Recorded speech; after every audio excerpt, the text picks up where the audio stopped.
Hello everyone, स्वागत है आपका मेरे एएमए एजुकेशन चैनल के ऊपर। आज की हमारी वीडियो के अंदर हम करेंगे uses of financial statement, financial accounting unit second के मेरे नोट्स। हमारी जो पिछली वीडियो थी उसके अंदर हमने पढ़ा था फाइनेंशियल स्टेटमेंट होती क्या है, उसके ऑब्जेक्टिव्स क्या होते हैं, उसके नेचर क्या होता है। अगर आपने वो वीडियो नहीं देखी है तो लिंक डिस्क्रिप्शन में है, सबसे पहले आप जाके वो वीडियो देखें। उसके बाद हम यूजेस ऑफ फाइनेंशियल स्टेटमेंट करेंगे, क्योंकि सबसे पहले आपको मीनिंग उसका क्लियर होना चाहिए। तो वीडियो को स्टार्ट करने से पहले अगर आप चैनल पे नए हैं तो सबसे पहले चैनल को जाके सब्सक्राइब करें, बेल आइकन प्रेस करें फॉर न्यू अपडेट्स। तो आज की हमारी वीडियो के अंदर हम करेंगे uses of financial statement. First point है determining the financial position of the business. Financial position help करती है हमारी फाइनेंशियल कंडीशन को बताने के लिए कि हमारे बिजनेस की अभी फाइनेंशियल कंडीशन कैसी है, हमारे पास कितना फंड अभी अवेलेबल है, कितना पैसा हमारे पास है। The most important use of financial statement is to provide information about the financial position of the business on a given date. Financial statement का एक यही काम होता है कि हमें बिल्कुल जो करंट की फाइनेंशियल पोजीशन उसको बताती है एक गिवन टाइम पीरियड के अंदर या एक गिवन डेट के ऊपर, कि इस टाइम पे हमें पता चल जाए कि हमारी फाइनेंशियल कंडीशन अभी कैसी चल रही है, हमारे पास कितना फाइनेंस अभी अवेलेबल है करंट के अंदर। सेकेंड पॉइंट है टू ऑब्टेन क्रेडिट। क्रेडिट में जब भी हम भी उधार में कोई भी चीज़ लेते हैं तभी हमें इंसान देगा जब हमारे पास पहले से पैसा हो। बिजनेस के अंदर जब आपके पास पहले से पैसा है, आप ये दिखाएंगे कि जो मेरी फाइनेंशियल स्टेटमेंट है वो ये चल रही है, तो उसी टाइम पे वो आपको पैसा देगा। तो वही चीज़ है, पैसे से ही पैसा लिया जा सकता है। जब आपके पास पैसा है तो वहीं पे पैसा आता है।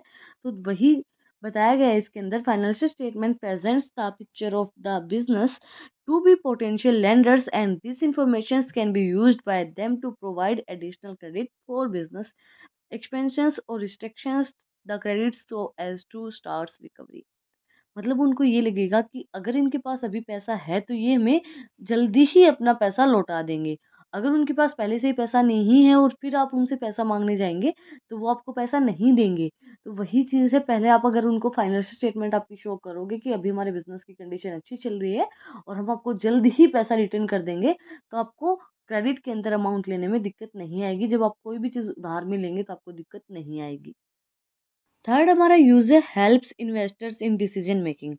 जो हमारा फाइनेंशियल स्टेटमेंट होता है वो डिसीजन मेकिंग में हेल्प करता है। देखो, आप पैसा इन्वेस्ट कहाँ करोगे, जहाँ जो बिजनेस ग्रो करेगा। अगर आपको ये लगेगा कि ये बिजनेस ग्रो कर रहा है उसी टाइम पे आप वहाँ पे पैसा इन्वेस्ट करोगे।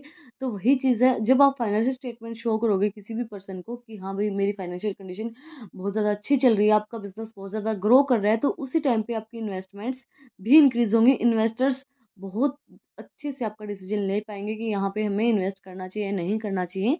वही चीज़ इसके अंदर बताई गई है। Financial statements contains all the essential information required by the potential investors for determining how much they wants invest in business.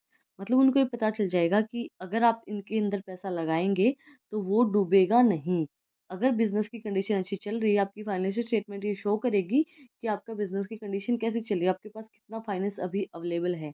तो वही चीज़ है, वो क्या बताएगी कि अभी आप अगर इसके अंदर इन्वेस्ट करेंगे तो आपका जो पैसा है वो डूबेगा नहीं, बिल्कुल भी डूबेगा नहीं। फोर्थ पॉइंट है helps in policies making. Policy making में हेल्प करेगा ये। The financial statements helps the government in deciding the taxation and regulations policies based. मतलब कि जैसे आपकी फाइनेंशियल कंडीशन जैसी है उसके अकॉर्डिंगली गवर्नमेंट टैक्स आपको लगाएगी कि आपका कितना पैसा आ रहा है, तो उसी के अकॉर्डिंग वो पॉलिसीज बनाती है कि कंपनी कैसी चल रही है, उसके अकॉर्डिंगली वो पॉलिसी बनाएगी on the way the company is running its operation. मतलब वो किस टाइप से अपने ऑपरेशंस को रन कर रही है उसके अकॉर्डिंगली वो उनके ऊपर टैक्स लगाएगी एंड उसके अकॉर्डिंगली वो काम करेगी। फिफ्थ हमारा पॉइंट है useful for stock traders. Stock traders के लिए यूजफुल रहता है ये, जो स्टॉक मार्केट के अंदर काम करते हैं। अगर उनको, जो हम फॉर एग्जांपल आप स्टॉक मार्केट के अंदर काम कर रहे हैं तो आप उसी कंपनी के अंदर पैसा इन्वेस्ट करना चाहेंगे जिसकी फाइनेंशियल कंडीशन अच्छी हो, क्योंकि आपका पैसा डूबना नहीं चाहिए। तो वही चीज़ इसके अंदर बताई गई है, यूजफुल रहेगा स्टॉक ट्रेडर्स के लिए। Financial statement help stock traders with the knowledge of the situation of the company is in there for adjusting their requires accordingly. क्योंकि वो जो अपने पैसा है वो एडजस्ट करेंगे उसके अकॉर्डिंगली ही, अगर उनको पता होगा कि उनकी सिचुएशन कैसे चल रही है कंपनी की सिचुएशन के अकॉर्डिंगली ही स्टॉक ट्रेडर्स अपने पैसे को इन्वेस्ट करेंगे, वरना वो नहीं करेंगे। नेक्स्ट टॉपिक हमारा importance of financial statement. Financial statement क्यों इंपॉर्टेंस रहती है। फर्स्ट है इम्पोर्टेंट टू मैनेजमेंट। मैनेजमेंट के लिए फाइनेंशियल स्टेटमेंट क्यों इम्पोर्टेंट रहती है?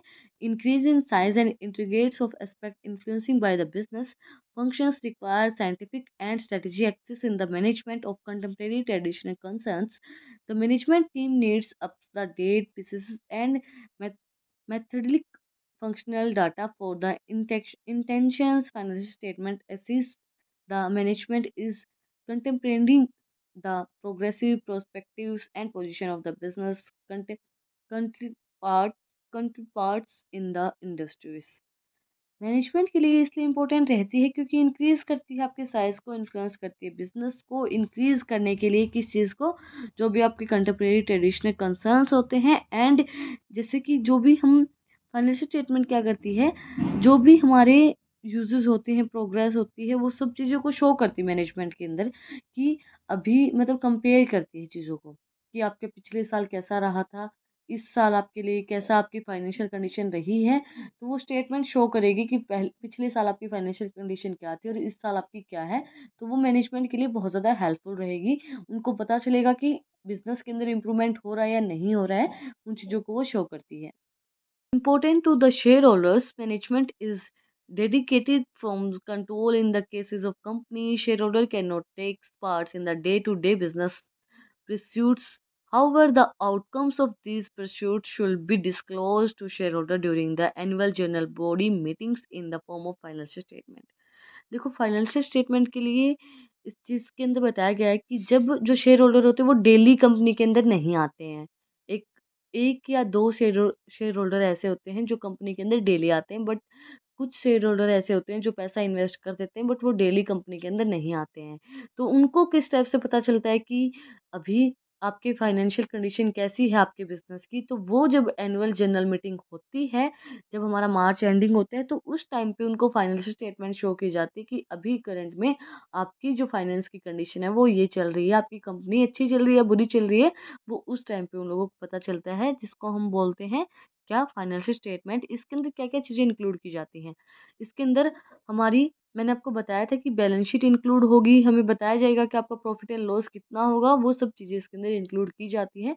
तो बैलेंस शीट के अंदर हमें बताया जाता है कि आपका अभी प्रॉफिट चल रहा है या लॉस चल रहा है, तो वो होती है हमारी financial statement. Then users of financial statement, कौन कौन यूजर होते हैं फाइनेंशियल स्टेटमेंट के? मैनेजमेंट के लिए इंपॉर्टेंट होती है। मैनेजमेंट यूज करती है फाइनेंशियल स्टेटमेंट को डिसीजन लेने के लिए। इन्वेस्टर्स, पैसा इन्वेस्ट करना चाहिए नहीं करना चाहिए, इन्वेस्टर्स यूजर होते हैं। क्रेडिटर्स, भाई वो पैसा देंगे तो वो क्यों दें, किस वजह से दें, क्रेडिटर्स भी बहुत ज़्यादा ज़रूरी है। रेगुलेटरी अथॉरिटीज़, जो हमारी अथॉरिटीज़ हैं, उनको भी फाइनेंशियल कंडीशन पता होना ज़रूरी है। और हमारे लास्ट एंड फाइनल है शेयर होल्डर, जो हमारे, जिनको हम डायरेक्टर भी बोल सकते हैं और जो हमारी कंपनी के ओनर होते हैं कहीं ना कहीं से। तो उन ओनर्स को भी फाइनेंशियल स्टेटमेंट ज़रूरी पता होना चाहिए कि अभी आपकी कंडीशन कैसे चल रही है। और ये सारे जो हैं वो यूज़र्स होते हैं हमारे फाइनेंशियल स्टेटमेंट के, क्योंकि इनको पता चलता है कि अभी इनके लिए काम की भी चीज़ है ये, कि अगर इनको पता होगा कि आपकी फाइनेंशियल कंडीशन कैसी है, तभी ये वहाँ पे इन्वेस्ट करेंगे, वरना नहीं करेंगे। तो वही चीज़ है, ये हमारे यूज़र है फाइनेंशियल स्टेटमेंट के। देन किसी चीज़ की अगर अच्छाइयाँ होती हैं तो बुराइयाँ होती ही होती हैं। तो limitations of financial statement, financial statements are drive from historical costs. Financial statement जो थी वो हिस्टोरिकल कॉस्ट से ड्राइव की जाती है, ये इसकी लिमिटेशंस हैं। Transaction are intellectually recorded at their cost. This is concern when the values of assets and liability may change over time. Some items such as marketable securities are altered to match change in their market values, but their items such as fixed assets do not change. मतलब कि हम historical cost के ऊपर इसको करते हैं, but देखो fixed x जो हमारी एसेट्स होती है उनकी तो वैल्यू चेंज नहीं होती है, बट कुछ चीज़ों की ऐसी होती है जो मार्केटेबल सिक्योरिटीज होती है उनकी वैल्यू चेंज हो जाती है। तो हम फाइनेंशियल स्टेटमेंट को हिस्टोरिकल कॉस्ट पे करते हैं, तो वो हमारी ट्रू कंडीशन नहीं बता पाती कि अभी करंट में हमारी कंडीशन क्या चल रही है। Financial statement do not contain some intangible assets. Financial statement कुछ इंटेंजिबल एसेट्स को कंटेन नहीं करती है। Any intangible assets are not recorded as assets.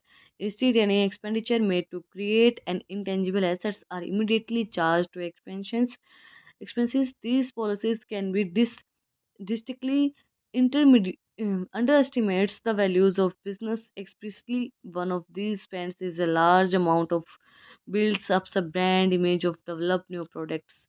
क्योंकि कुछ इंटेंजिबल एसेट्स को वो क्रिएट नहीं करती फाइनेंशियल स्टेटमेंट, तो इसके अंदर क्या होता है कि वो जो भी हमारी पॉलिसीज होती हैं वो उनको अंडर एस्टिमेट कर देती है बिजनेस। तो वो उसको वो जैसे जो इंटेंजिबल एसेट्स होती हैं उनको वो इन्वॉल्व नहीं करती है। इन्वॉल्व कैसे करेगी कि पैसे की चीज़ें ही हम फाइनेंशियल स्टेटमेंट के अंदर इन्वॉल्व करते हैं, तो वो सब चीज़ें इसके अंदर इन्वॉल्व नहीं की जाती हैं और वो चीज़ें अंडर एस्टिमेट हो जाती हैं। Financial statement only cover a specific period of time. Financial statement एक स्पेसिफिक पीरियड ऑफ टाइम को ही कवर करती है। जब उसको बताया जाए कि अभी आपको फाइनेंशियल स्टेटमेंट क्रिएट करनी है, तो वही पीरियड ऑफ टाइम वो लेती है। User of financial statement can gain and incorrect views of the financial results or cash flows of a business by only looking at a one reporting period. क्योंकि एक report आप मांगते हो तो उसी टाइम की वो रिपोर्ट वो प्रोवाइड करवाएगा, या फिर कोई हिस्टोरिकल कोस्ट को लेके ही वो प्रोवाइड करवाएगा। तो उससे वो बिल्कुल ट्रू एंड फेयर कंडीशन नहीं बता पाएगा आपकी फाइनेंस की। क्योंकि आप एक टाइम पीरियड के अकॉर्डिंगली ही करवाते हो कि इतने टाइम की हमें फाइनेंशियल कंडीशन बता दो, उसके अकॉर्डिंगली हम अंदाजा लगा लेंगे।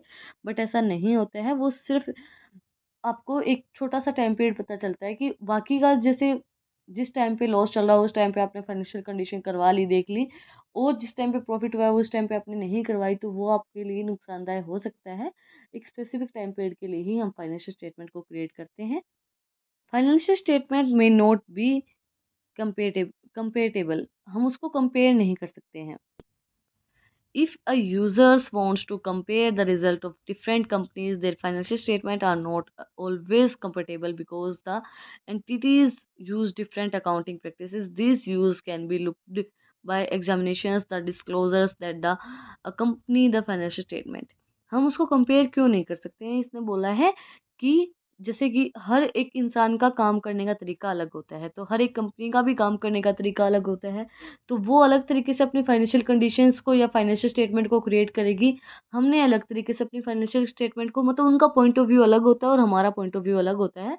तो दैट्स वाई हम उन चीज़ों को कंपेयर नहीं कर सकते हैं। क्या पता उन्होंने किस पॉइंट ऑफ व्यू से अपने फाइनेंशियल स्टेटमेंट को क्रिएट किया है और हमने अपना कौन सा पॉइंट ऑफ व्यू देखा है उसके अकॉर्डिंगली किया है, या फिर उन्होंने कौन सा टाइम पीरियड लिया है या हमने कौन सा टाइम पीरियड लिया है। तो वो आप उनको कंपेयर नहीं कर सकते फाइनेंशियल स्टेटमेंट्स को। लास्ट एंड फाइनल है हमारा, financial statement could be wrong due to frauds. Financial statement गलत हो सकती है फ्रॉड्स की वजह से। The management teams of a company may deliberated seeks the results presented. This situation can arise when there is a undue pressures to report excellent results, such as when a bonus plan calls for payout only if the record sales level increases. कई बार क्या होता है कि हम ये सोचते हैं कि हमारी कंडीशन अच्छी दिखाई जाए तो लोग हमारी कंपनी के अंदर इन्वेस्ट करेंगे, तो उस वजह से उनको बोला जाता है कि आपको बोनस प्रोवाइड करवाया जाएगा और आप अपनी जो फाइनेंशियल स्टेटमेंट है उसको हमारे अकॉर्डिंगली प्रिपेयर कीजिए। फ्रॉड की वजह से भी जो हमारी फाइनेंशियल स्टेटमेंट है वो गलत हो सकती है, रॉन्ग हो सकती है, उसकी जैसी कंडीशन नहीं होती है बिजनेस की, और जो कंडीशन उसकी नहीं है वो शो की जाती है फाइनेंशियल स्टेटमेंट के अंदर, तो इसलिए वो कई बार गलत भी हो जाती है। के साथ हमारा ए पार्ट जो है वो कवर हो गया है। यूजेस, इंपॉर्टेंस एंड लिमिटेशंस हमने आज की वीडियो के अंदर कवर की हैं। अगर आपको आज की वीडियो पसंद आई तो आप लोगों को पता ही क्या करना है, कमेंट सेक्शन में जो बताना है कि आपको वीडियो कैसी लगी। कोई भी डाउट है तो वो भी आप लोग कमेंट सेक्शन में मुझसे पूछ सकते हैं। फिर मिलते हैं एक नई वीडियो के साथ, एक नए टॉपिक के साथ। Thank you for watching my video.